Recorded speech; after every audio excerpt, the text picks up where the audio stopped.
Bonjour, nous avons ici une deuxième vidéo sur la résolution de systèmes d'équations. Nous sommes toujours ici sur les systèmes de deux équations à deux inconnus, mais nous allons introduire la méthode de combinaison linéaire et nous aurons donc l'occasion de parler de la méthode du pivot de Gauss pour des systèmes plus grands, c'est-à-dire par exemple trois équations, trois inconnus. Regardons un petit peu d'abord le fait que dans certains systèmes, les deux méthodes que nous avons vues précédemment, identification ou substitution, s'avèrent peu pratiques. Dans ce type de système où on a des coefficients devant x et y, ici 3, 7 et 4, moins 5, ne peuvent pas se réduire facilement. On ne peut pas simplifier les équations de départ sans faire apparaître des fractions. Les deux méthodes vont s'avérer un petit peu longues à mettre en place et on pourra se demander d'ailleurs justement s'il n'existe pas une méthode qui permet de simplifier un petit peu les calculs, d'alléger un petit peu les étapes de calcul. Ici, si on veut pratiquer une identification, par exemple en isolant x, on s'aperçoit que des fractions apparaissent et on n'a pas trop le choix au démarrage.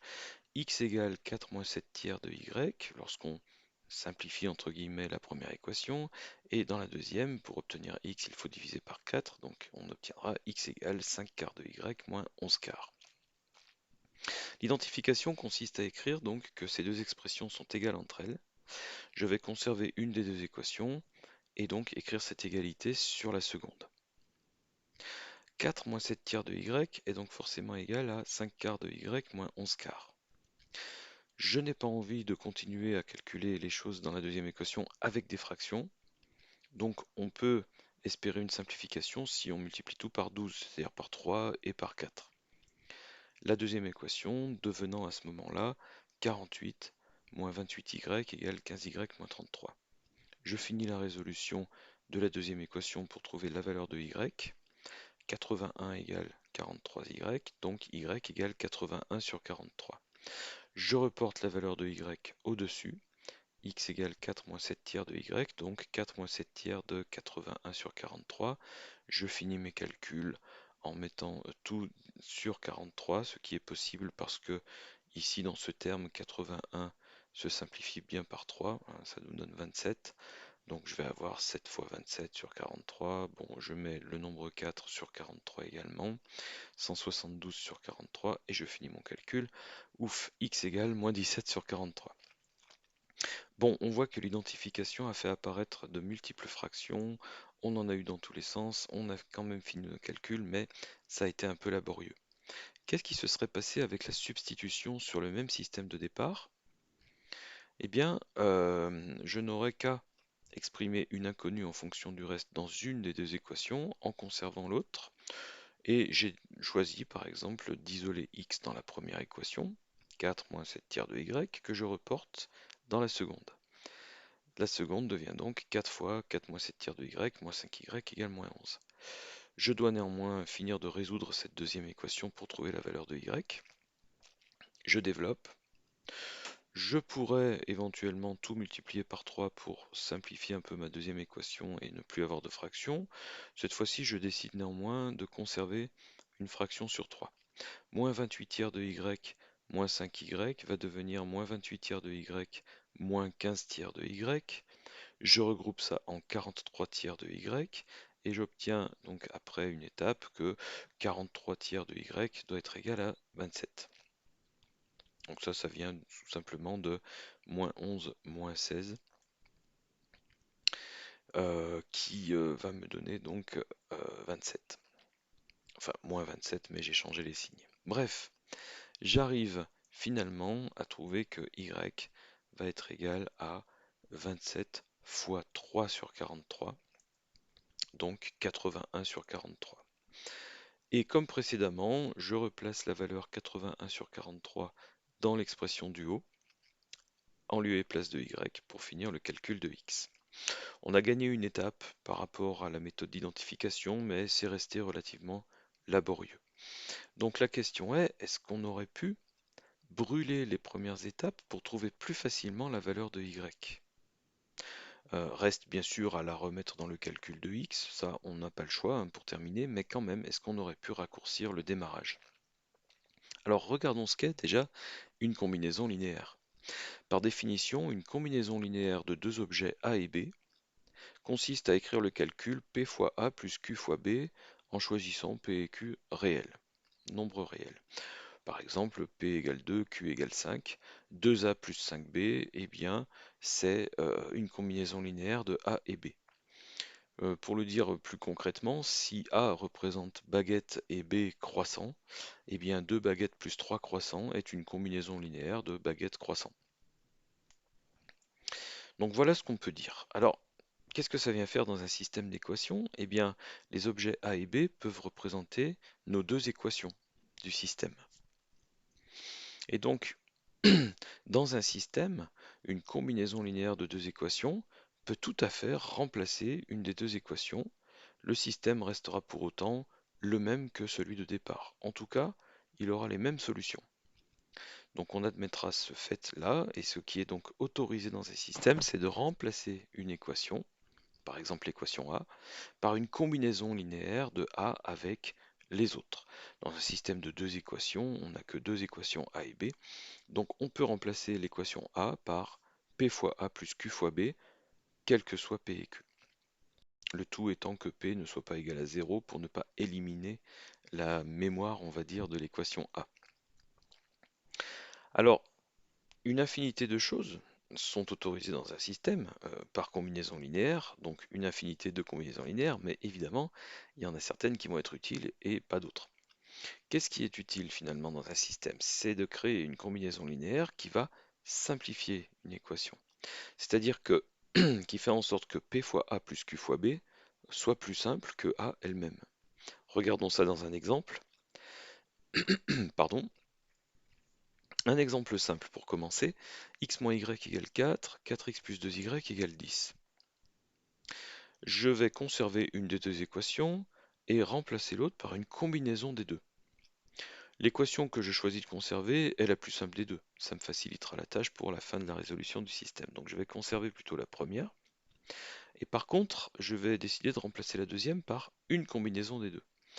Qu'est-ce qui serait pas mal comme combinaison des deux équations qui simplifierait les choses? Eh bien, une combinaison qui fasse disparaître une des deux inconnues. Par exemple, si je choisis de prendre l'équation 2 et d'ajouter le double de l'équation 1, eh bien je vais avoir 2y et je vais ajouter le double de moins y. Donc je vais ajouter moins 2y. 2y plus moins 2y, ça va éliminer y. Donc ça serait une combinaison linéaire intéressante. Une autre combinaison linéaire intéressante serait celle qui pourrait nous faire éliminer les x. Je prends l'équation 2 et j'enlève 4 fois l'équation 1. J'aurai donc, en ce qui concerne les x, 4x moins 4x. J'élimine mes x. Alors, regardons ce qu'on peut choisir. Ici, je vais décider d'éliminer les y en remplaçant donc mon équation 2 par la combinaison équation 2 plus 2 fois équation 1. Donc je prends mes équations en bloc dans une combinaison linéaire. Ça veut dire que le membre de gauche plus 2 fois ce membre de gauche doit être égal au membre de droite plus 2 fois ce membre de droite. Qu'est-ce que ça va me donner à l'arrivée? Regardons pourquoi on obtient ce résultat. Équation 2 plus 2 fois équation 1. En x, ça me donne 4x plus 2 fois x, donc 6x. En y, comme on l'a vu, 2y plus 2 fois moins y, je n'ai plus d'y. Et le membre de droite devient 10 plus 2 fois 4, donc 18. Bref, ma combinaison linéaire, je sais que j'ai le droit de l'écrire, elle me donnera une équation valide, et cette équation est extrêmement simple puisque je vois tout de suite que 6x égale 18. J'en déduirai facilement que x égale 3. Et pour finir le calcul de y au-dessus, je vais en profiter pour manipuler ma première équation et dire finalement cette équation revient à y égale x moins 4. Maintenant que je connais x, je mets la valeur de x dans la première et je trouve y. Une bonne combinaison linéaire a donc, entre guillemets, brûlé les étapes au départ, fait trouver directement la valeur d'une des deux inconnues, et on n'a plus qu'à la remplacer dans l'autre équation pour trouver l'autre inconnue. Donc on comprendra que c'est une méthode qui est extrêmement efficace. Avec un peu d'habitude, si on trouve une bonne combinaison linéaire, on raccourcit, on brûle les étapes, et en très peu d'étapes, on résout notre système. Regardons ce que ça donne maintenant dans le système que j'avais posé auparavant, qui avait des coefficients plus compliqués. Il va falloir que je trouve une bonne combinaison linéaire entre les deux équations pour éliminer soit x, soit y. Décidons par exemple de conserver la première équation et en deuxième position de mettre une combinaison linéaire qui élimine les x. Comment éliminer les x? Eh bien, en prenant par exemple 3 fois 4x et en enlevant 4 fois 3x. Ça va créer quoi? 12x moins 12x. Donc je prends 3 fois la deuxième équation, parce qu'il y avait un coefficient 3 ici, et j'enlève 4 fois la première équation, parce qu'il y avait un coefficient 4 ici. Je me focalise sur les x. Je conserve la première équation, mais la deuxième devient automatiquement 43y égale 81. Qu'est-ce qui s'est passé? Effectivement, 4 fois la première équation moins 3 fois la deuxième a éliminé les x, 12x moins 12x. Par contre, qu'est-ce qui s'est passé pour y? 4 fois 7y, 28y, moins 3 fois moins 5y, donc plus 15y. 28y plus 15y, 43y. Égale, membre de droite, 4 fois l'équation 1, donc 4 fois 12, 48, moins 3 fois moins 11, donc plus 33. 48 plus 33, 81. Donc je vois directement que y est égal à 81 sur 43. J'en profite pour faire une manipulation dans la première équation pour me donner x plus rapidement. 3x plus 7y égale 12 signifie que x est égal à 4 moins 7 tiers de y, et je finis mon calcul. Là encore, avec un système qui avait été assez compliqué à résoudre avec une identification ou une substitution, je vois qu'avec la combinaison linéaire, j'arrive quand même à mes fins en beaucoup moins d'étapes. Cette combinaison linéaire est extrêmement efficace pour résoudre des systèmes plus grands que ce type-là de système. Et en particulier lorsque j'applique la combinaison linéaire par la méthode dite du pivot de Gauss. Notre objectif dans le pivot de Gauss, c'est de rendre un système triangulaire. On va voir ce que ça veut dire sur un exemple évidemment. Imaginons que j'ai un système de 3 équations à 3 inconnus. Si je tente des substitutions par exemple là-dedans, en disant par exemple que x est égal à moins 5 moins 4y plus z dans la première équation, et en remplaçant x par moins 5 moins 4y plus z dans les deux autres, je suis tenté d'effectuer ensuite d'autres substitutions parce que j'ai 3 inconnus, bref, ça commence à devenir compliqué. L'objectif dans la méthode du pivot de Gauss, c'est, dans un premier temps, de faire disparaître les x dans la deuxième équation, aussi bien que dans la troisième. Comment faire? Eh bien, je vais créer une combinaison des première et deuxième équations, en lieu et place de la deuxième, pour faire disparaître x. Donc là, on comprendra que en jouant sur les coefficients de x, effectivement, on arrivera toujours à faire disparaître les x. Il suffirait de multiplier la première équation par 2 pour faire apparaître 2x, et de faire une soustraction avec la deuxième équation pour éliminer les x. Ça, c'est la première étape pour s'occuper de la seconde équation. Ensuite, je m'occupe de la troisième équation. Je vais créer une combinaison linéaire de la première avec la troisième, en faisant apparaître 3x. Donc je vais multiplier la première équation par 3 et je vais retrancher la troisième équation. Qu'est-ce qui se passe à l'arrivée? Mes combinaisons linéaires ont effectivement fait disparaître les x. Alors évidemment, on n'a pas fait les deux choses conjointes, combinées en même temps, hein. Chaque combinaison linéaire est traitée séparément de l'autre. E2 moins 2E1. Équation 2 moins 2 fois équation 1. J'ai trouvé ici moins 5y moins 2 fois 4y. Donc moins 5y moins 8y moins 13y. Pour les z, équation 2 moins 2 fois équation 1 me donne 3z plus 2z, donc 5z. Le membre de droite, 18 plus 10, 28. Donc voilà ce qui s'est passé pour la deuxième équation. Et pour la troisième, équation 3 moins 3 fois équation 1, 3x moins 3x, je n'ai plus d'x.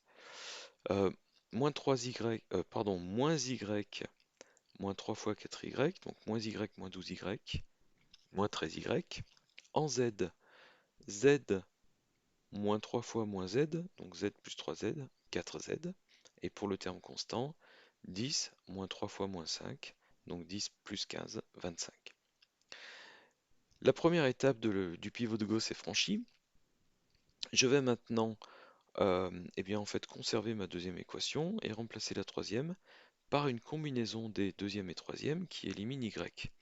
Alors on a eu de la chance ici, on s'est retrouvé avec le même coefficient en face de y, donc il suffit de faire une simple soustraction pour éliminer y.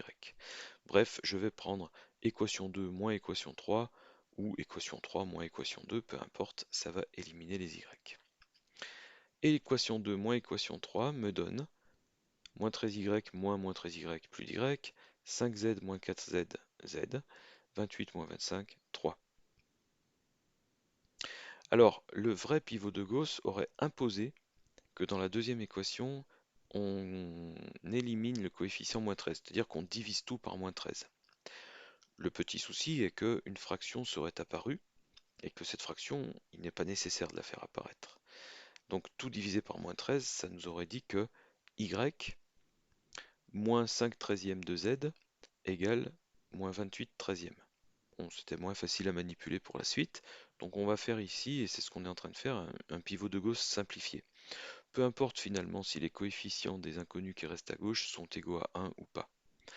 Tout ce qui importe, c'est que le système soit triangulaire. Alors, on le voit apparaître maintenant ce triangle. Qu'est-ce qui s'est passé? Dans la troisième équation, je n'ai plus qu'une seule inconnue. Dans la deuxième, j'en avais conservé deux. Et dans la première, j'en ai trois. Donc j'ai un triangle, effectivement. Et maintenant, c'est fini. C'est-à-dire que tout en bas, j'ai la valeur de z. Je vais pouvoir donc la placer dans la deuxième équation pour finir de calculer y. Et je mettrai maintenant les valeurs de z et d'y dans la première équation pour finir le calcul de x. Donc je remonte comme ça dans les calculs. Z égale 3, très bien, je mets la valeur de z partout. Je finis le calcul de y dans la deuxième, je place la valeur de y dans la première équation, je finis le calcul de x et j'ai résolu mon système. C'est la manière finalement la plus directe de résoudre un système linéaire d'équations, pourvu évidemment qu'on ait autant d'équations que d'inconnus. Les systèmes linéaires qui ne possèdent pas autant d'équations que d'inconnus, soit un trop-plein d'inconnus, soit un trop-plein d'équations, sont des systèmes qui, en général, n'ont pas une solution unique, de toute façon, hein, donc qui vont soit avoir une infinité de solutions, soit aucune. Il y a une autre vidéo dans mes vidéos dans lesquelles je parle de résolution de système dans ces cas de figure-là. Nous avons donc une solution, x égale 2, y égale moins 1, z égale 3. Alors je précise, hein, il ne s'agit pas de trois solutions, mais d'une solution. On cherchait le triplet x, y, z qui fait en sorte que le premier système est vrai. Et effectivement, vous pourrez vérifier, si vous remplacez x par 2, y par moins 1 et z par 3, dans la première équation, vous allez bien trouver un résultat égal à moins 5. Dans la deuxième, ça donnera 18, et dans la troisième, ça donnera 10. Voilà, pour la suite, en ce qui concerne cette série de vidéos, nous parlerons de mise en équation d'un problème, où une fois le problème posé et des inconnus décidés et nommés, nous aboutirons soit à une équation à résoudre, ou une inéquation, ou un système. Je vous donne donc rendez-vous pour cette prochaine vidéo, et je vous dis à très bientôt.